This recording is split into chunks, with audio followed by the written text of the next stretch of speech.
All right, we are live. I'm going to go ahead and add in our friends over there on Facebook and on Twitter, and then we are going to get underway. Lots to get into here on the show today. All right.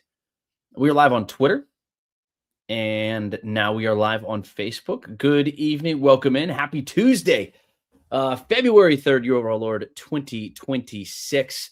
Welcome in to the Falcons Podcast. I am your humble host, Garrett Chapman.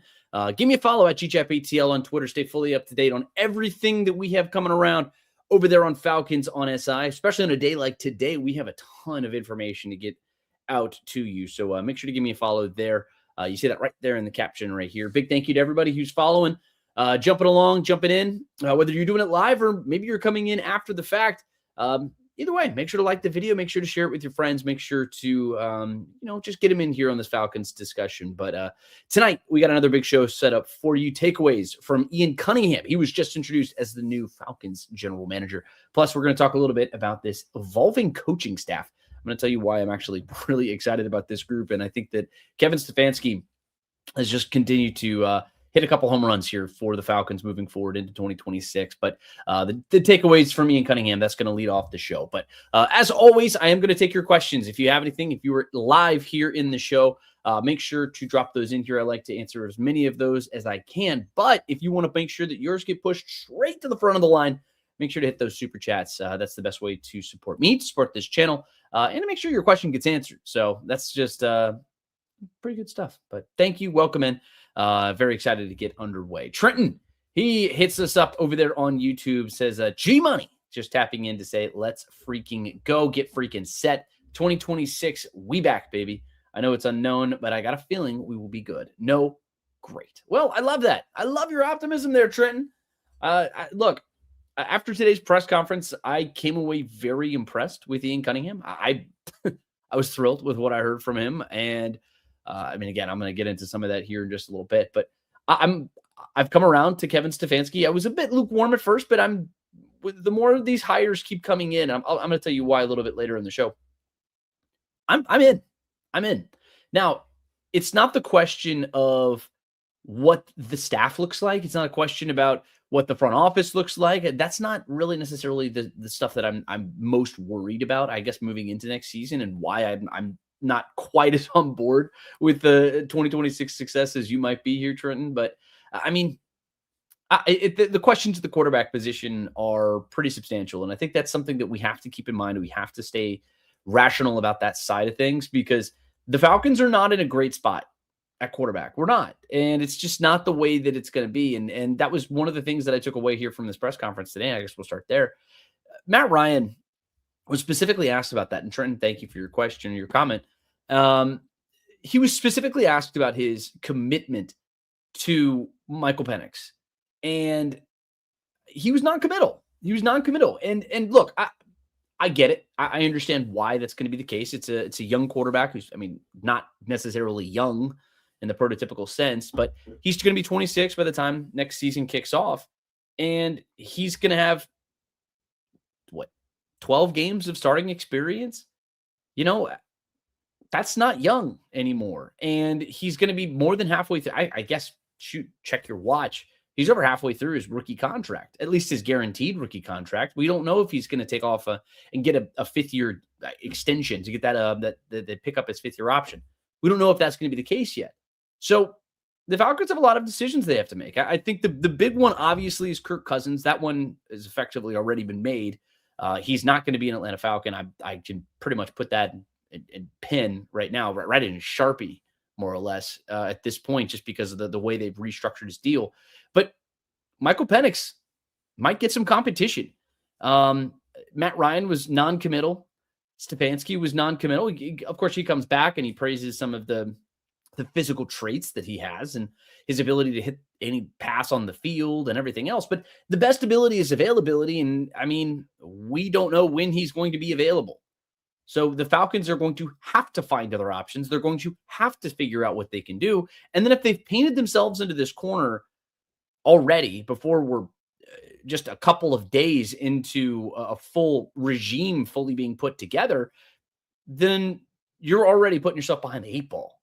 Because what happens if they go and sign? I don't know. Let's look at some of these quarterback options the Falcons could have. They got Zach Wilson, Jimmy Garoppolo, Kenny Pickett, Tyrod Taylor, Mitch Trubisky, Marcus Mariota, Joe Flacco, Russell Wilson, Aaron Rodgers, Malik Willis, and Daniel Jones. I'm just going to go ahead and say that they're out on Daniel Jones. They're not going to pay what his expected AAV is going to be, about $40 million. That's just not going to happen. I'll just be very clear about that one. But then the number shoots way down. Malik Willis is about $10.5 million, but he's going to probably want to go somewhere where he's going to be signed up as a starter. So probably not here in Atlanta. Maybe he's willing to do it. Maybe that's why they were non-committal, because they were going to tell Malik Willis that he has a chance to come in and compete for a starting job on a team that's a playoff viable franchise. That's the difference. If he wants to go to New York, sorry. You want to go to Cleveland? Sorry. You're probably not competing for much of anything at a place like that. If you come to Atlanta and you win the job, all of a sudden you can be competing in your hometown for a really good, a really strong season. I don't think it's going to happen. I've said it on this podcast several times. I'll stick by my guns there. Aaron Rodgers is either retiring or he's going back to Pittsburgh. Russell Wilson is probably not a great option for here. Maybe he could. Joe Flacco is one that I've thrown around a little bit. Marcus Mariota is not coming back here. Mitchell Trubisky, fine. Whatever. Tyrod Taylor, solid pro. The options aren't great. The options are not great. And these are all projections too. So these are all coming from Spotrac. These are not my opinions, I guess, on the matter. This is just what Spotrac is putting out there.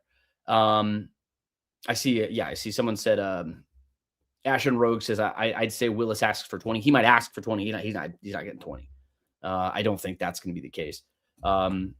She means Dolby says Gardner Minshew would be a good fit. Maybe. He also could be coming off of an ACL injury.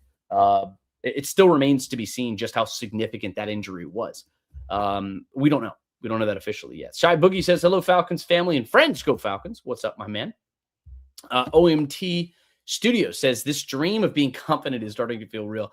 I do think that there was some level of competency up there on stage today. And I'm not going to disparage the last regime. I'm not going to do it. I don't want to do that. I'm not in the business of doing that. I might cover those guys again. You never know, but I am not in the business of putting people down. I don't really aspire to be that. But as far as what I saw from the guys today, I was impressed.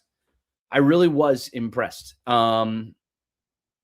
I liked what I saw. Cunningham's never been a general manager. So I mentioned before, the big question is quarterback. It is absolutely a question of what Cunningham does while he's the primary decision maker. I think he was more involved, just based off of some reports that I've been seeing and things I've been hearing. He was very involved in this rebuild up in Chicago. And that gives me confidence that he's going to be able to come in and make decisions. It gives me some confidence there. But again, we don't know because he hasn't been a general manager. We can't know. We can't know what he's actually going to be yet. Not yet. Trenton comes back and says, man, it's a shame the game has changed. Penix is in great shape. There was a time young quarterbacks waited 3 years to play. He's got meaningful reps and starts and is still young. We saw 2 40-year-olds win games. Yeah, he's got time. I'm not giving up on him. Trent, I want to be clear. I'm not giving up on Michael Penix. It's just the Falcons have to be realistic because if he's not going to be healthy and play, then you've got to figure something else out. You have to have a plan B. You cannot go into, and look, I said this with Zach Robinson. My biggest qualm with the Falcons last season was that they had no other options for play caller. They had no other options. So when everyone was clamoring and saying Zach Robinson needs to be fired, then I would always counter and say, okay, and hire who? What are you going to do? There's nobody else on this staff. That's the biggest difference between, I think, that regime and this regime. This one, I think that they're going to make sure that there are plan B. There are plans B and C and D, because that's how the NFL goes. You have to be able to adjust and change it up a little bit. And that's something that the Falcons weren't able to do last year, and it cost them football games.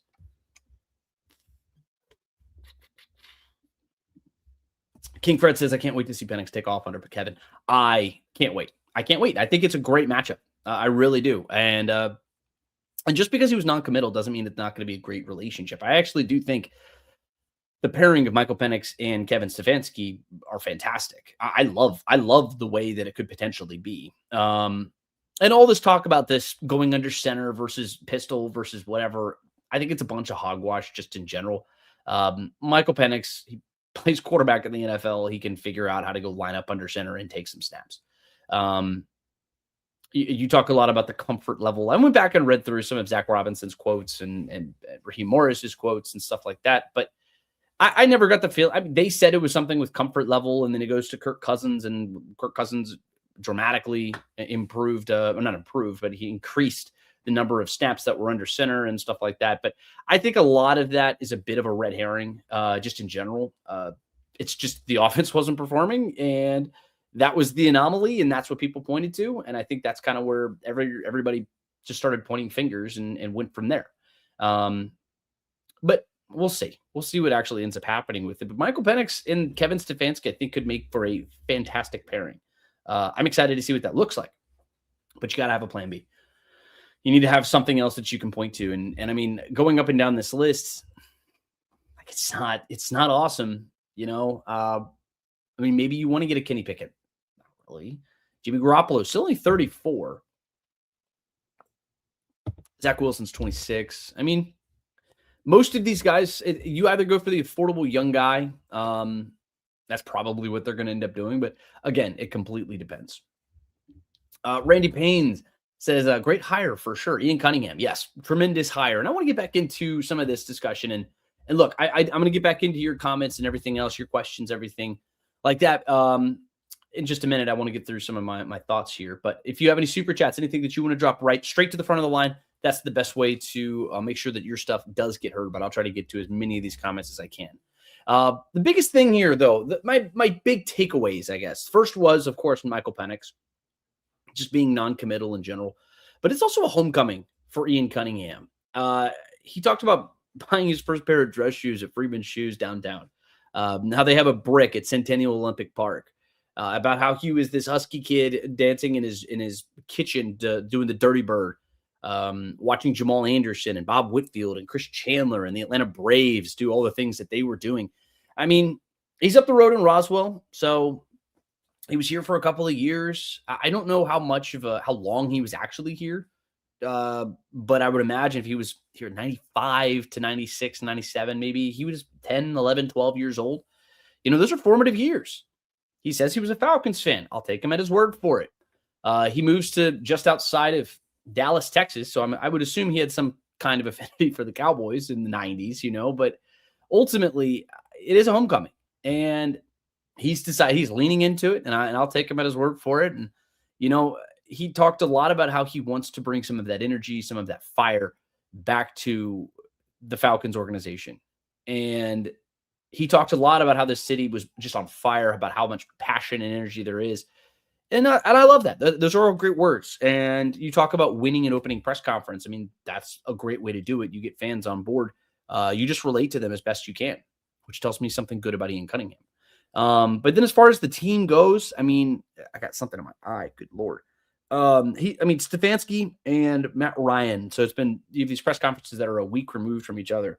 And Stefanski and Ryan, they mentioned being tough and physical, specifically tough or physical, 10 separate times. He mentioned it another 5 times today. And look, that makes a lot of sense. You've got, he joked there are 2 guys from Philly. My goodness, I got like an eyelash in my eye. I don't know if that's ever happened to you guys. I guarantee you it has. This is the worst feeling. Ugh. But you talk about being tough. You talk about being physical. You talk about just putting together a team that's built from the trenches inside out. I love that. Those are great words. Great words. And I think that the idea that the Falcons can come in and be tough, I think they're close to that. And I think that's a mentality. I think that they've got tough players on this team. And you build around guys like Jake Matthews and Matthew Bergeron and like a Bill Callahan, who's now the offensive line coach, and Caleb McGarry. Those are tough guys. Lindstrom, killer. I mean, you got tough guys in the middle of this field, and you build from there out. And that gets me excited. I love the idea of You're not just this finesse organization. Like the Falcons have felt kind of like a finesse organization for a long time. That felt like it's changed in recent years. But again, I mean, I liked the idea of the mentality of this team and how it feels aligned. It feels like there's a common vision. And I think that's as important as anything else, because you can use whatever adjective you want, right? But the way you talk about it and the way you hire those guys, I think that's something that you have to keep an eye on. And that's really what I've seen, the themes of what they're saying. The words may be different, but the theme is the same. And I love the aligned vision, but also the different perspectives of how to get to that goal. And that comes from Matt Ryan. And that is something that I didn't feel before, but wasn't really looking for, if that makes any sense. I wasn't looking for that kind of vision, that kind of thought process, because anybody talks about vision, everyone talks about it. But how often are they actually on the same page? Because in the last regime or in previous regimes, you talk about the collaboration side of it. Collaboration is going to be a thing. Collaboration is always going to be a thing. Like Stefanski or Ryan, they can go into Ian Cunningham's office and talk to him about it. But Cunningham's going to be the decision maker. Stefanski can have an opinion, but Cunningham's going to make the decision. And that's something that feels pretty clear. But they're striving and they're pulling in the same direction. And I think it was something that I took away. And it's something you can't really put your finger on. I'm trying with this, the use of certain words and the way they're looking at things, but ultimately it's something that's going to be proven. And he said as much. He said, I got to prove it. I've got to prove it. And he's exactly right. For a franchise who hasn't been to the playoffs since 2017, hasn't had a winning record in that time, you got to prove it. You got to win over this fan base. You got to win over the organization. You got to prove it. Not only to the fans, but you got to prove it to the other people on that staff. And he says the way you do that is just through discipline to the process. Discipline to the process. And I like that fact, because far too often this organization would go big game hunting and try to go, you would not throw away necessarily, but you would trade assets for that big fish. You'd go draft a tight end 4th overall instead of Penei Sewell or something like that. So building from the interior, getting a cornerstone of your franchise, and instead you get the shiny toy. This tells me, from what I've heard from Cunningham, that this is signaling that the Falcons are going to be a more disciplined franchise. And I like that fact. But he also talks about how this team he was asked effectively if this team was close to potentially getting in and achieving the things that they think they can. And because you've got a Super Bowl team who's in their first year with a new head coach, second-year quarterback, who potentially a finalist for MVP. And he said a few times that the cupboard's not bare. Falcons are talented, but there is room to improve. So he doesn't want to tie himself into it, say like, oh, yeah, we're talented. We're not going to rebuild. We're not rebuilding. We're retooling, right? That was a common sentiment from the last iteration of this franchise. And there weren't buzzwords. There weren't little phrases. There weren't little things like that. You're talking about a process and getting after it that way. And I loved that. And I really took that away. The last big thing here, you talk about the lessons that he's taken along the way. 14 years or whatever with Howie Roseman and Ozzie Newsome and Eric DeCosta. And then he goes to Chicago with Ryan Poles. All of these stops, they've equated to 5 division titles, 2 Super Bowls, and a consistency of winning. Before he goes to Chicago, he made the playoffs in 10 of 13 seasons. Then he goes to Chicago and he leads the Bears through a rebuild, gets them back to where they are today, and they won their first NFC North title since 2018. And it wasn't in a bad division either. That was a pretty damn good division. You had 4 legitimate playoff caliber teams in that division. And he talked about the way that they did it. And he was a decision maker. He was somebody who actually was dealing with trades and everything else. And he ran lockstep with Ryan Poles. And they build through the trenches. That's how you do it. You draft, you develop, and you retain draft picks. Those are currency. I wouldn't really be surprised to see the Falcons trade back.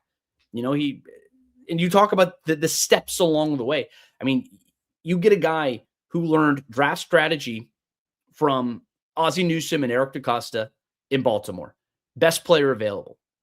With Fox 5 afterwards, he sat down for a personal interview, and I went back and listened to a little bit of that. I saw a clip on social media, and he said effectively that he'd be a dog chasing his tail if he drafted for need. Go get the best player available. Because if you draft for need only, then all of a sudden you're coming around the next year, and now it's a need. It wasn't a need then, but now it's a need now, and maybe this player's not quite as good. No, you go get the best player available. You draft the best player available. That's how you make a team filled with the best players available. And then he goes to Philadelphia, and that's where you learn some cap strategy. Because in terms of cap compliance and creativity, Howie Roseman's pretty damn good. People have referred to him as a wizard. I was reading Front Office Sports. That was quite literally the way that they described him, as a wizard of the salary cap. And you compare that to what the Falcons have been doing.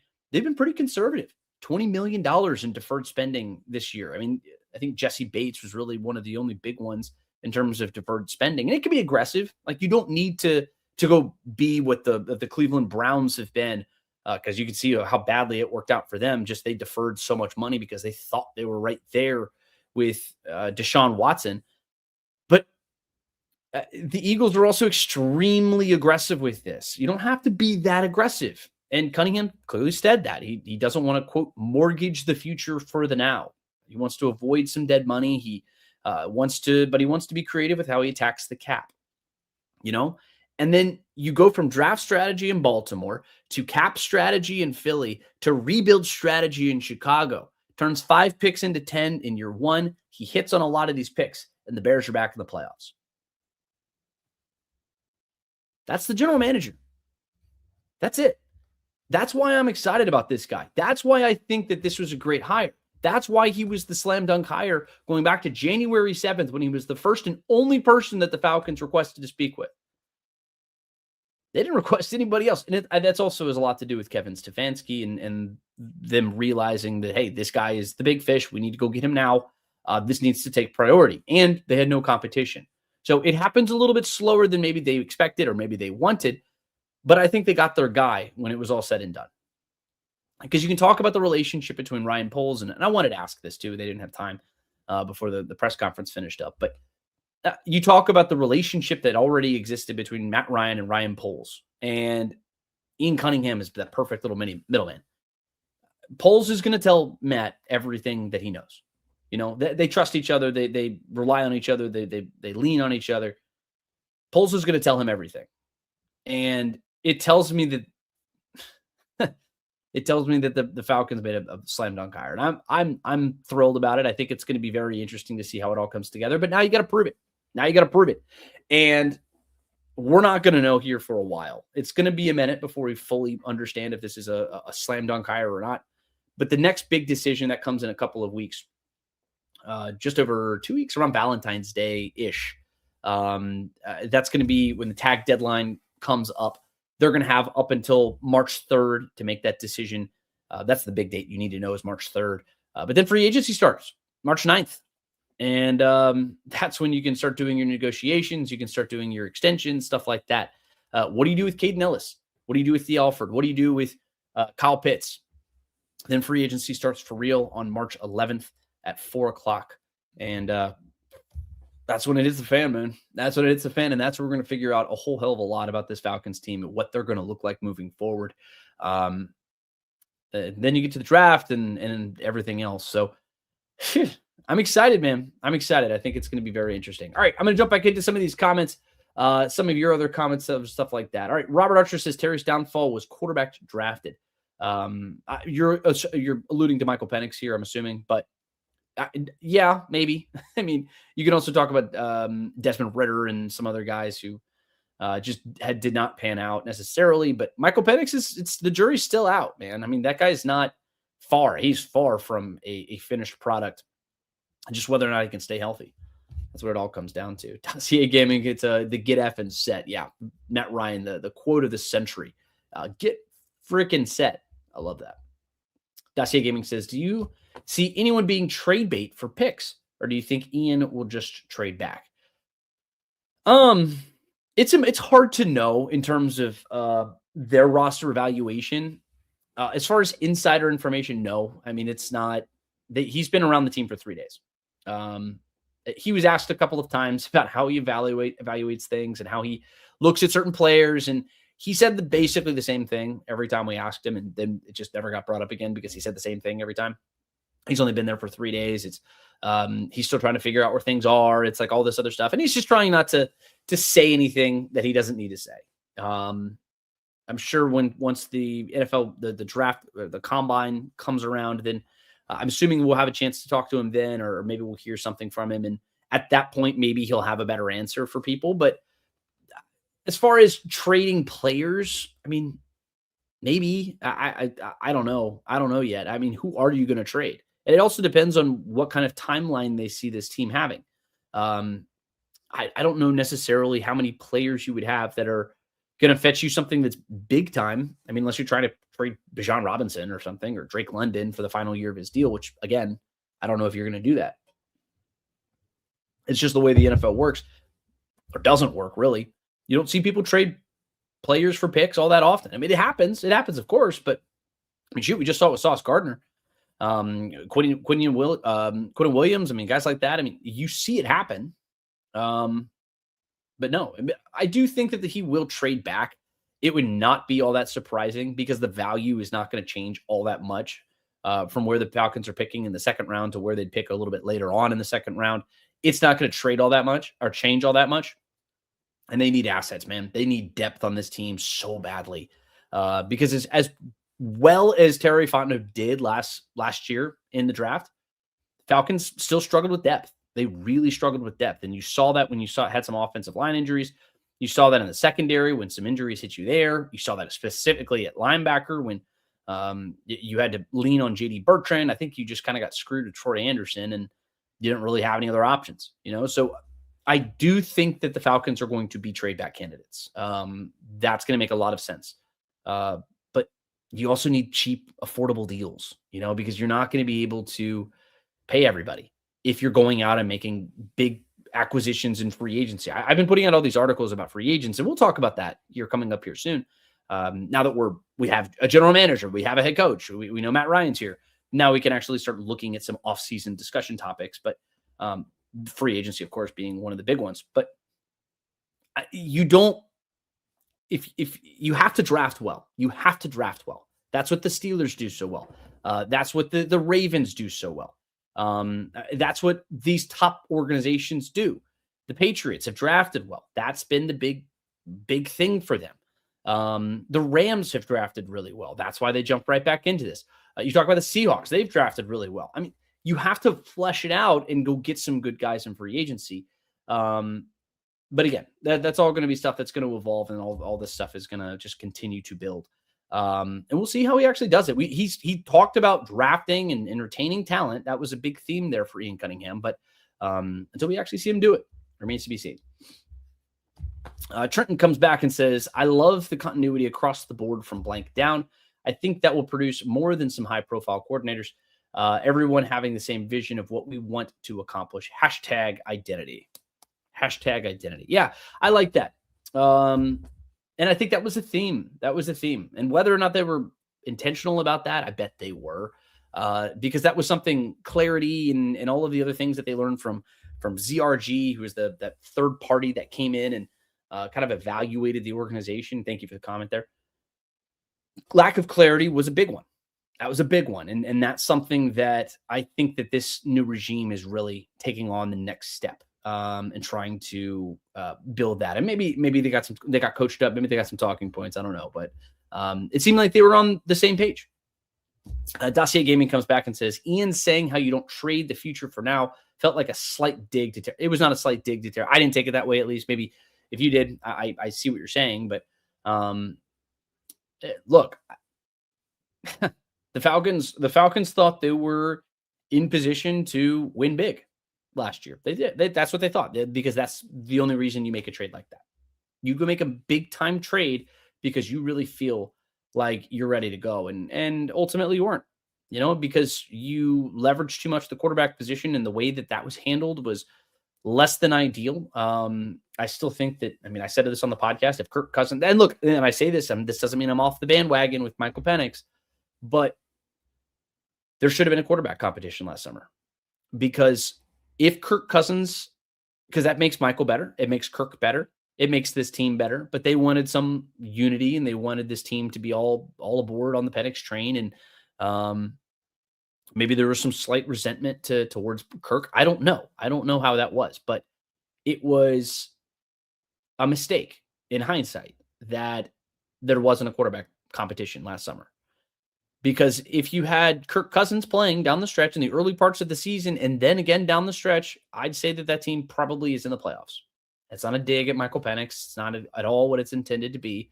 It's more just a fact that Kirk has played in the NFL for a very long time. He's not going to have a lot of those same growing pains that Penix did. And then maybe we're talking about a different situation here. But I don't want to say it was a dig at Terry necessarily. Maybe it's a philosophy that the Falcons have had for a long time. Thomas Dimitroff had the same strategy. He was often very, very aggressive in going and trading up for players that he wanted. He did it regularly did that. So ultimately, I think that, I don't know. I didn't take it that way. That's all. But thank you for the comment. Thank you for the question. Dirty Bird for Life comes over and says, I feel like Ian Cunningham was a steal. He's young, has a lot of experience in winning organizations, and he's from Atlanta. He's not technically from Atlanta. He just spent a couple of years in Atlanta. He says he grew up a Falcons fan. I'll take him at his word for that one. But I am excited for it. I am excited for this one. I think that this is a good situation here for the Falcons. I think that ultimately this is you go get a guy who's touched a lot of winning organizations. I don't think there's a perfect formula for finding a general manager necessarily. It's just a lot of trial and error. And I mean, because you're not going to go find a guy who's been a general manager generally. That's not normally how it happens. But if you find somebody who's touched winning a lot and he's had his fair share of input on those winning organizations, I think that's going to set you up for the most levels of success. You know, and look, if the Falcons had hired James Lipford too, I felt like he was another very qualified person for the job. Ian Cunningham was the favorite, though. He was a favorite for a long time, and I think that ultimately there was a reason for it. And Falcons got their guy. And I'm excited about that. Dacia Gaming comes back and says, I think if Ian was with us last year, we wouldn't have let Dahlman walk. I think in hindsight, the Drew Dahlman decision was not optimal. But the Falcons were strapped for some cash. They thought they had somebody in Ryan Newsel who was going to give them a high enough floor. And look, Newsel is affordable. I think there's a chance that Newsel sticks on and he remains the starting center just because the Falcons don't have a ton of assets. I'm going to start doing some mock drafts where the Falcons trade back, by the way, and just see what that looks like. But I don't think that that's a fair assessment necessarily because we don't know. We have no idea what he would have done. Now, he does go to Chicago. They do go pay him, and he does have a Pro Bowl season, and he plays well, you know? And who knows what he would have looked like here in Atlanta, but that's a little bit too revisionist for me. But ultimately, it's impossible to know. But different decisions may have been made. Who knows? Dahlman may never have been drafted here in Atlanta if he was here. Who knows? Michael Ronquillo always hits with the heart. Good to see you, my friend. Alex Jacinto says Terry had the best drafts in franchise history. Yeah, no, I'll give Terry full credit for what he was able to do last year. I will my big detriment for it. And look, this is again, it's having your cake and eating it too. You didn't have a lot of picks. And some of that's because your starting quarterback ran his mouth a little bit, and you lost picks. You traded some picks. Some things worked out, some things didn't, and you were also aggressive and you leveraged the here and now, or you leveraged the future for the here and now. You know, and look, I'd go back and do it again. James Pierce was a fantastic acquisition. He was strong. Jalen Walker, I think, is only going to get better. You know, Billy Bowman, I mean, granted he got hurt, but he was fantastic. Xavier Watts, shoot, man, he was second in the NFL in interceptions. Falcons had a great draft class. I'm not going to fault Terry. Terry also had some bad draft classes too. You know, so you take with the bad with the good and you move on. Terry, I think, is going to get a second chance to go be a general manager, and we'll see what he does with it. But Terry also had a lot of whiffs. And It was one of the big reasons why this team struggled with depth, because your general manager, he went for the top end players, and sometimes it worked and sometimes it didn't. But at the end of the day, this team was outside of the playoffs every single year that he was the general manager. You didn't have a single winning record, and that has to matter at some point. OMT Studios says, I don't think the Falcons will make major moves. I see them trimming fat at the most. I expect a lot of familiar faces for the first season. See what you have in Penix before you use up future money. Yeah, I see that. I see that. Because you don't want to leverage everything that you have into the quarterback that you may not have moving forward. I could see them potentially. I don't know as far as that goes. I mean, quarterback was their biggest weakness. I don't think your future quarterback is on a free agency market. You're not going to trade for him necessarily. And this isn't a great quarterback class. I think what you do, and OMT, I'll give you credit for this because this is kind of what you're alluding to, and I'm going to go with it. If this is what the Falcons do, I think it makes a lot of sense because you could see what you have in Mike. You don't go all in necessarily, which, I mean, they may not. But then you would potentially trade up, maybe draft with your own pick, who knows, in 2027, and which figures to be one of the best quarterback classes ever. Should be one of the very good ones. Let's just put it that way. It's very, very good. And it's deep too. So you'll find some really quality players throughout that class. Then maybe you find your next quarterback. That could be very viable. That could be a viable option for the Falcons. And then that's when you gear up and start putting things together. Until you figure out the quarterback. I mean, this is the NFL. Until you figure out the quarterback, you're literally wandering the wilderness looking for water. You do not know your next step until you figure out the quarterback position. That's as simple as it gets. So if Penix turns out to be the guy, jackpot. You're done. You're off to the races. You can go figure it out. Let's go see what we can do, right? If he's not, then you got to figure it out. But to your point, you don't want to over leverage necessarily in other places. But on the flip side, you can still build up an elite defense. You can still build up an elite offensive line. You can still build up a great wide receiver core. Go pay Bijan Robinson, bring in a good back to help preserve him. You want to make the roster as good as you can to be a little nest egg there for your future quarterback or for Michael Penix. So you can have your cake and eat it too with this one. And it's not a zero-sum game. It's not like this isn't the NBA where you tank for picks and other stuff like that. And that's not kind of the situation that I see the Falcons in necessarily, but I do see your point. No, I'll see that to you.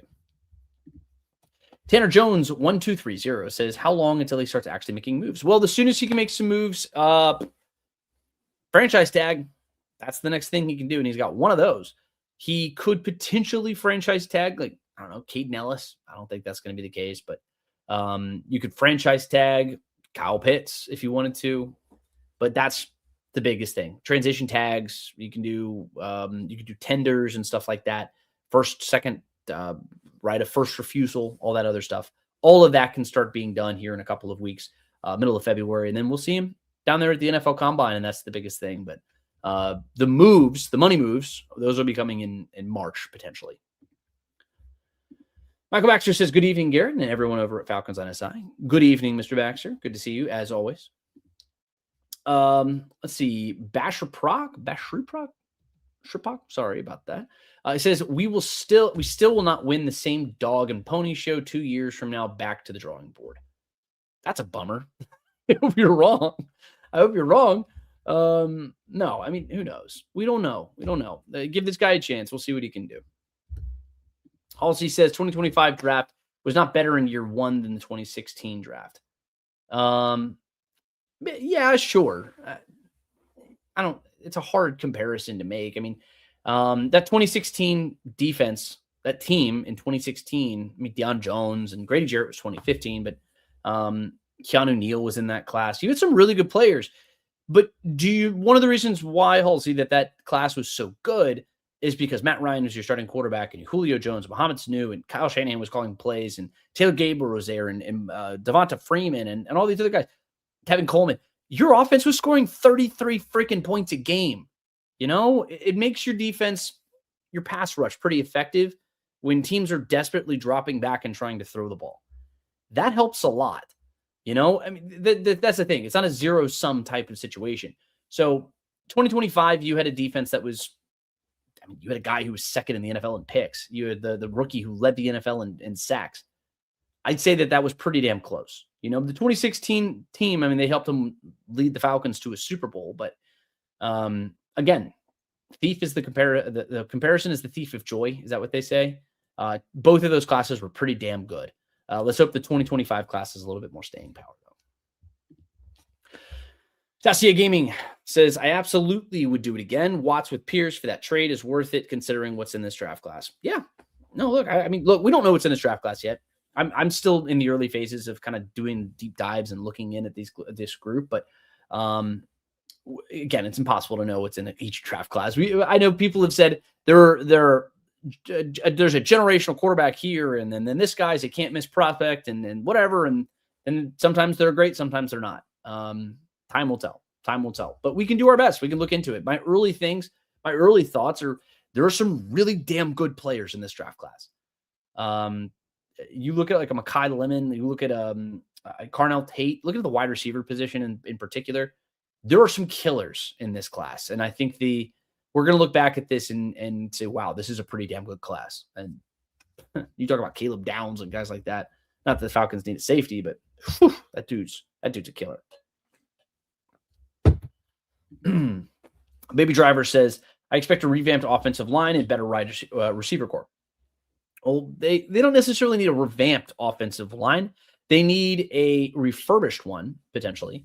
You're going to have the decision coming up on Bergeron at left guard, but that's not one that you're going to have to make right now. Left tackle is a future problem, just in terms of the age of Jake Matthews. It's going to be something you have to address at some point. Right tackle, Caleb McGarry, that's going to be something that you have to address, but those guys are making way too much money. You're not moving off of them. Right guard, I mean, obviously you're not moving off of Lindstrom. I'd say the only position, aside from depth positions like swing tackle or something like that, the only thing that you're probably going to upgrade is center. But even then, Ryan Newsell's making $2 million or something. It's easy money to move off of if you wanted to. It's not going to be a lot of dead money.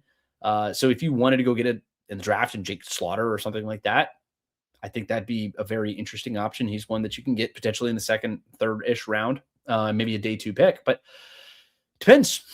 It really depends on what they want to do and what other moves that they make in free agents, or excuse me, on this own team before free agency, right? Like, do you cut Darnell Mooney? What do you do defensive line? I mean, like, you have some other positions that you really need to go into. And I'd say that they draft at least one wide receiver. I would be stunned if they don't draft at least another wide receiver, but you're going to have to add another one in free agency anyway. You're going to have to add a veteran. You need veteran talent in this group, and offensive line doesn't necessarily feel like it's at the front of the line for me necessarily. That's for me.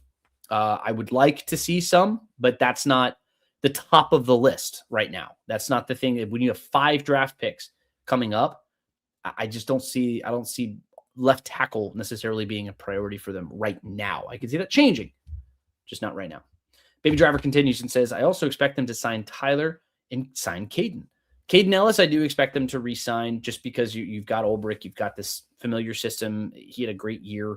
I would expect Caden Ellis to be back. Tyler Algier, I do not expect to be back. He could, because he's familiar here. It's going to be, obviously it's going to be a different system, and I could see him really doing well potentially in this Stefanski scheme. But he is a wide zone back. That's something that's worked out really well for him here in Atlanta. But he may want to go to a system that's going to be like that. He may see the Falcons adopt more of a gap scheme. We'll see. Again, that's another we'll see. I need to patent the phrase we'll see. I say that. I've said that probably a dozen times here on this podcast today. But no, Tyler Algier I believe, has played his way into a starting contract.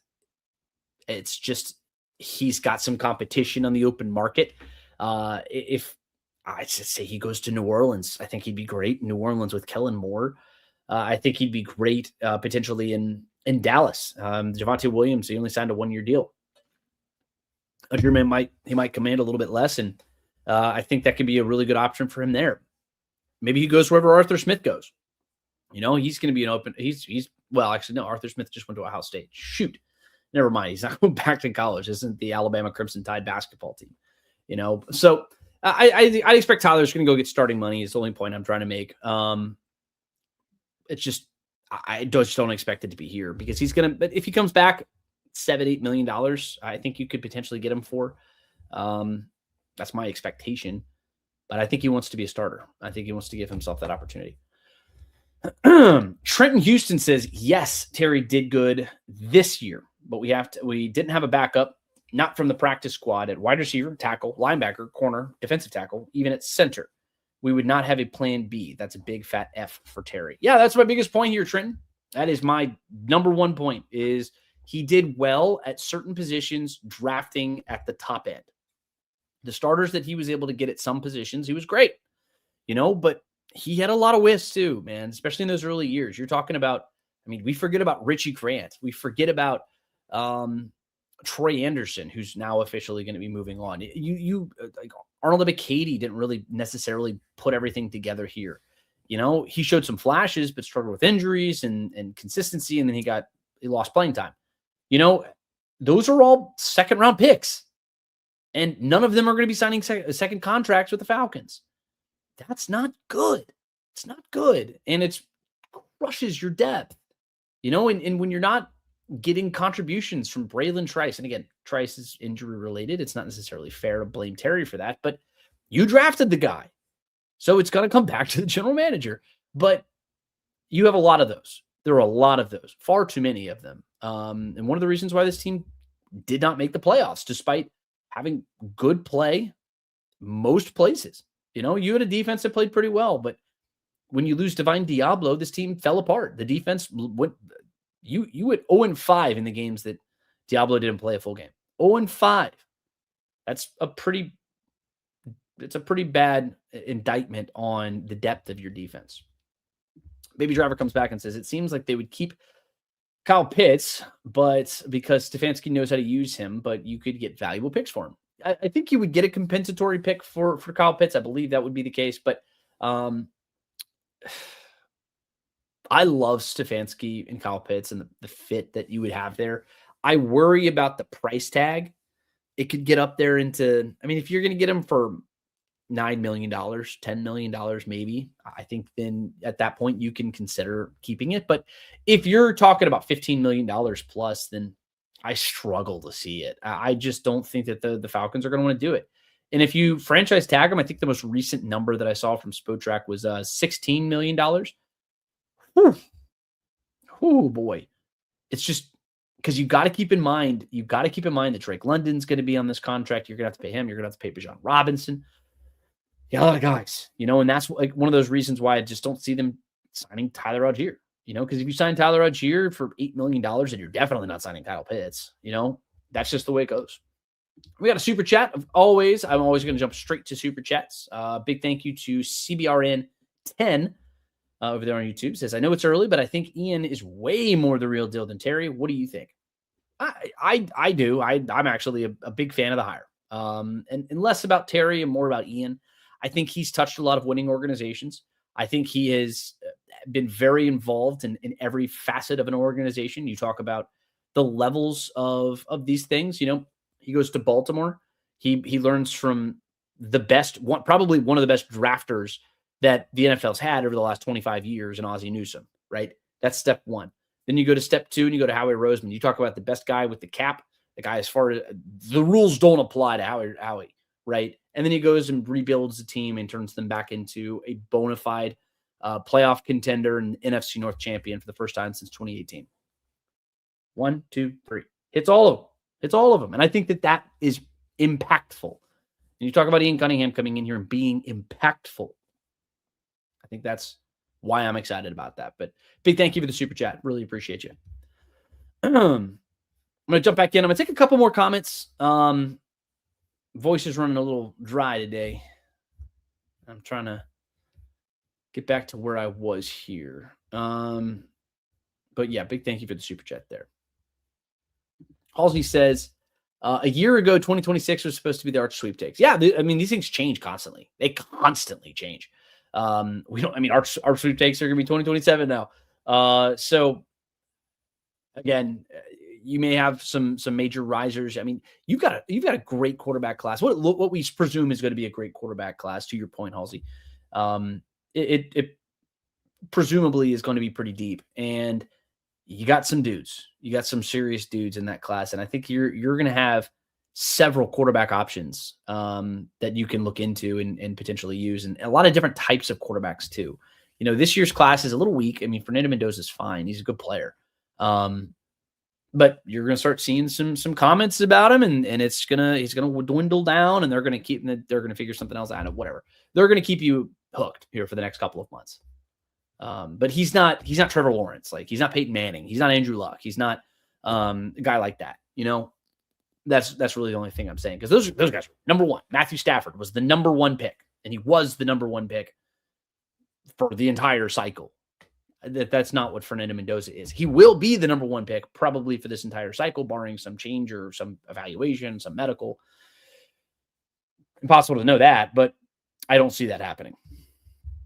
I just don't compare him to those players necessarily. Robert Alcorn says, I'm not ready to give up on Penix. He needs to work on his footwork and throwing motion. He does. And I'm not ready to give up on Michael Penix either. He's shown the ability to be a Matthew Stafford type when it comes to arm strength and his ability to just place the football.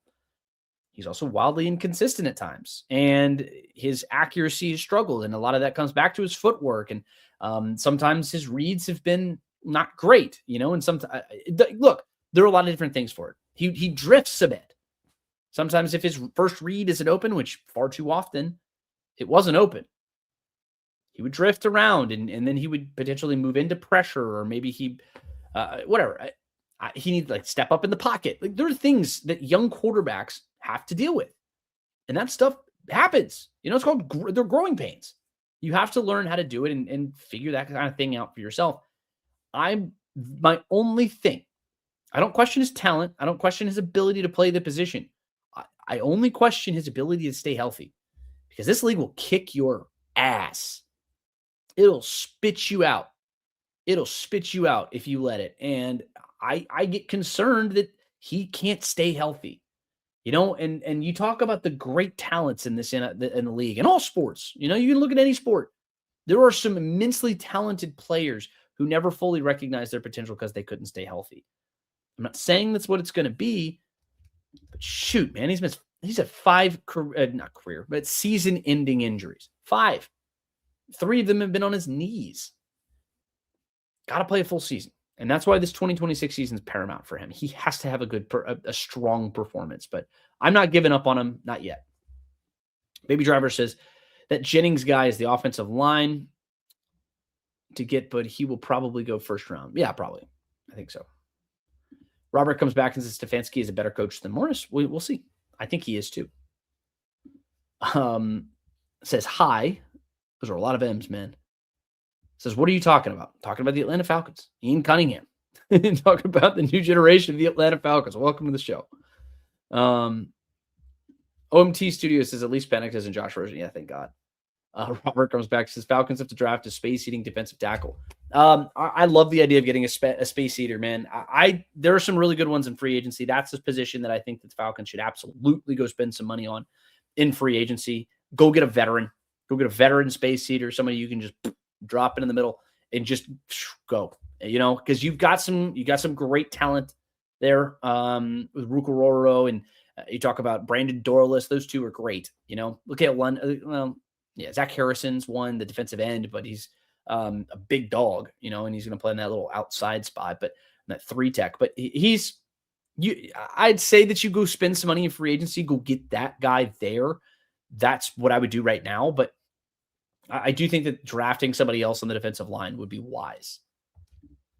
Gabriel Rogers says Cunningham said best player available, not need. Who knows what position the best available is going to be? Yeah, that's one. It's impossible to know because your first pick is going to be coming in the second round. You can project pretty effectively up to 15, right? That's what the Falcons picked last year. But even then, who the hell in their right mind? Nobody thought that Jalen Walker was going to be available at 15. Every draft that I saw him, I had him going top 5. Occasionally, you saw 6, 7, 8, maybe even a 9. No one had him dropping out of the top 10, much less dropping to 15. I mean, we can project this as much as we want. And then projecting all the way to the second round, shoot. Whew. That's why I'm a fan of trading back. If you have a dance partner, if you have somebody who's willing to work with you there, trade on back. Get some assets, get some swings, get some bites at the apple, Talked about that. Cunningham talked about that being currency. Make that a reality, please. But no, he did say best player available. It's like going for need is like chasing a tail, being a dog chasing its tail. Don't be that. Don't be that guy. Abel ATL says, I was encouraged to hear him talk about how important the trenches are to a successful team. Spoke about not mortgaging the future for the president. Seems like he has the right priorities for the team. And that comes from winning organizations. You talk about the discipline, the commitment to the process and not getting, like all those things. And that was something that I felt Terry was lacking at times. Early in that regime, you had Matt Ryan as your starting quarterback. You had a team that wasn't, it needed a reset, right? You needed to turn things around. I felt like that was pretty clear at that point. Julio was on his way out. I mean, you had if you had some dead money that you really needed to get off the books. That's when the Falcons needed to kind of throw it all, just toss it out, toss it in the trash. Let's hit the reset. Let's go back to business, go back to work. And they didn't do it. They didn't do that. And they mortgaged the future as a result. They wanted to go win right away. And it hurt, because then they kept trying to retool and then instead of rebuilding, and it hurt them, and you look at a team who effectively was on the same timeline as the Falcons were. The New England Patriots, that's where they were. They were not anywhere close. I mean, Brady had left. They got to a spot where Belichick was on the way out, and they were just like, all right, screw it. We're going to hit the rebuild button. And they did. They rebuilt for a minute or two, and now they're back in the freaking Super Bowl, and I hate it. But at the same time, it's a great organization, and that's what great organizations do. Sometimes you have to know that it's not your time. You have to figure something else out. Falcons didn't do that because the Falcons were in the midst of that, and instead of hitting that rebuild button, they were like, let's go trade for Deshaun Watson. Like, what the hell are we doing? What are you talking about? And then Matt gets traded, and then you go get Marcus Mariota, and then it's like, hey, we're going to hand the keys to Desmond Ridder. There are a lot of bad decisions that were made. And then he also drafts Kyle Pitts. Oh, and speaking of this comment, Dirty Bird for Life says Terry Fontenot drafted Kyle Pitts at number 4. Yeah, he did that at the same time that he was trying to go and get Deshaun Watson and all this. Well, that was 1 year removed from that. But he signed bona fide backups at quarterback Mariota, Heineke, drafted Desmond Ridder, signed Kirk to $100 million guaranteed, and drafted Penix immediately after a failure. You didn't make the playoffs. You didn't have a winning record at any point in your career here in Atlanta. I don't think anybody can describe that as anything but a failure. And again, I'm not going after Terry. I'm not going after Raheem. I'm not going to go after Arthur Smith, nothing like that. That's not the point of this podcast. But I heard something different on stage today. It was something that I was encouraged by. Baby Driver says excited for free agency. I am too, because that's my next big day of content, and I'm really excited for that one. Halsey says Cousins had a larger cap hit in 25 than Darnold and May combined 24 and 25 by Terry. Well, yeah, I mean, that's what happens when you sign your quarterback out of free agency instead of draft him. Darnold was one of these refurbished players. Drake May was a 3rd overall pick, and he's going to be a steal here for the next 3 years. Dude was a bona fide MVP candidate, and now he's playing in a Super Bowl, But Darnold's his story is awesome. I love it. All right, I'm going to take a couple more comments, and then we're going to call it a show. Dacia Gaming says, I hope Penix can learn to pick up the blitz better. Yeah, that's something that, again, that's all young quarterbacks. You got to learn how to do that.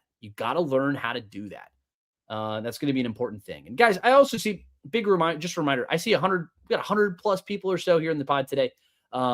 Make sure to hit that like button. Make sure to subscribe. If it's your first time over there on Twitter, make sure to hit that follow button. Just make sure you're following, because we got a lot of content that comes out there, and that's a really good way to stay up to date on everything. But big thank you to everybody who's jumping in.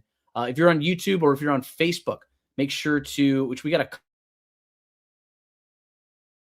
people over there on YouTube, make sure that you're subscribed. Just takes a second. Just click the button and make sure. A couple more questions here. OMT Studios comes back and says, when in doubt, draft the dog. Yeah, well, I don't know where they'll have a chance to draft a couple of them. There will be a few there. We'll see if they can do it. Maybe a Zachariah Branch or something like that. But I'd kind of want to see someone who has a little bit more downfield acumen. But if Zachariah, I can see Zachariah potentially dropping. And if Zachariah Branch drops, that's when you jump on a guy like that because he has some game-breaking speed. You haven't seen a lot of his downfield stuff as much, and that's what kind of concerns me a little bit. But you're gonna have a chance to draft some Georgia players. I mean, I don't think that's the priority necessarily, but I understand we got a lot of dog fans in here. August 89 says, could Bates be traded for a pick? Jesse Bates, yes, I think so. Yeah, I mean, he's on the final year of his deal, I believe. Let me make sure. I think this is the last year of his deal. Oh, I'm in a bad gateway. What the hell?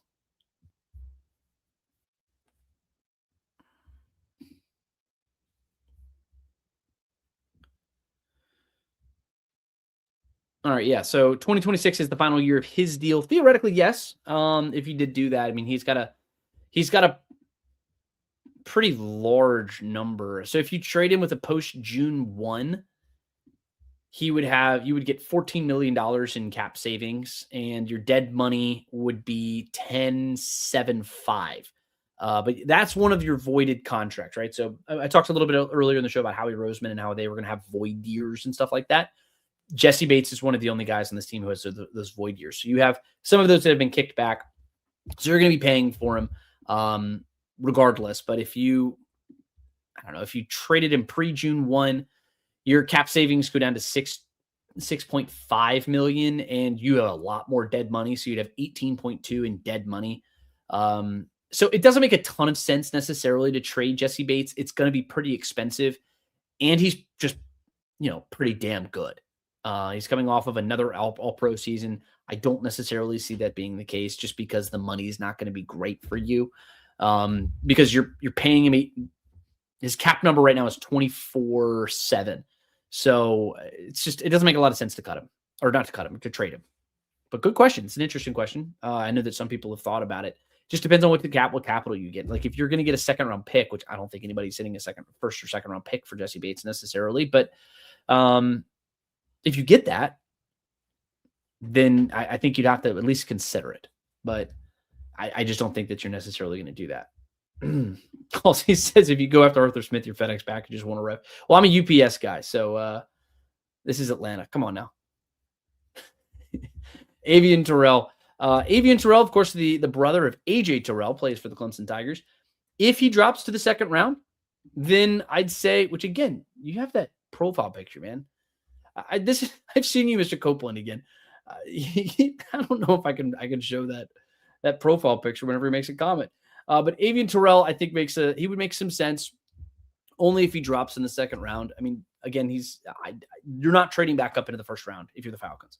You're not trading back up in the first round. Yeah, I would prefer to see this team potentially trade back. But if Avian Terrell's there, I think he's a first round quality talent as of right now, and we'll go from here. But we'll finish with this one here. Trenton, of course, always has so many great questions.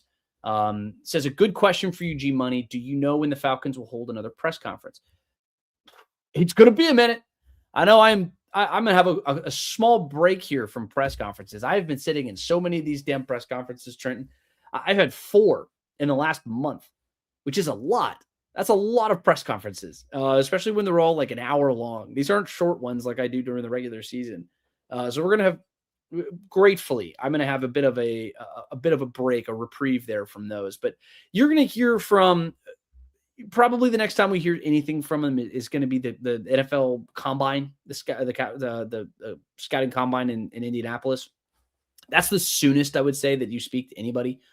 But after that, man, shoot, OTAs, stuff like that, all that stuff's going to open up there. And when we get out closer to the draft, because you have a new head coach, you're also going to have some added practices. So it's going to be a little while before they actually come back and really say much. Chris, I want to answer this question. I know I said this was going to be my last question. That's a good question here. So do we need to re-sign London and Bijan Robinson the same year? No. But Bijan Robinson is going to command close to $20 million, I would say. So he's going to be a very, very expensive contract. And it's going to be a staring match between him and Jahmyr Gibbs. So both guys are drafted in the top 15. Both guys in the same draft class.